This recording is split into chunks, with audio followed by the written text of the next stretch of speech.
Hello all Monday morning அன்றைக்கி பெரிய பையனுக்கு எக்ஸாம் இருந்துச்சுன்னு சொன்னேன் இல்லையா, அதுக்கு தான் கிளம்பி போயிட்டாங்க. அன்றைக்கி ஜவ்வரிசி கஞ்சி தயிர் சாதம் ஊறுகாய் வச்சு கொடுத்து விட்டுட்டேன். வெயிலில் லஞ்ச் கொடுக்க போகவே முடியல. சின்ன சாருக்கு அவருக்கு ஜாக்கி சான் பார்த்துட்டு அவருக்கு லீவ் விட்டாங்க. அதனால் ஜாலியாக டிவி பார்த்துட்டு இருந்தார் சாப்பிட்டுக்கிட்டு. நான் அதுக்கப்புறம் மாவு அரைச்சிட்டு பால்லாம் காய்ச்சி வச்சுட்டு சரி மீனுக்கு ஃபுட்டு போடலான்னு இங்கே பாருங்கள் அவ்வளோ செத்து போச்சு. மனசே கஷ்டமாயிடுச்சு. அன்றைக்கி டேவே ரொம்ப சேடாக தான் போச்சு.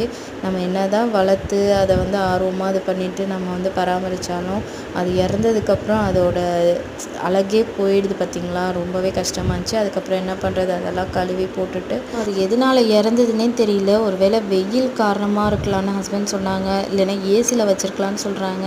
உங்களுக்கு எதாவது தெரிஞ்சிருந்தால் கீழே கமெண்ட் பாக்ஸில் கமெண்ட் பண்ணுங்கள். அன்றைக்கி டேவே ரொம்ப சேடாக தான் போச்சு. அதுக்கப்புறம் மணி பிளான்ட்டை பார்த்தோன்னே அது கொஞ்சம் ஹாப்பியாக இருந்துச்சு. கொஞ்சமாக துளிர் விட்டுருந்துச்சு. அன்றைக்கி டே ரொம்ப சேடாக தாங்க போச்சு. பாய்.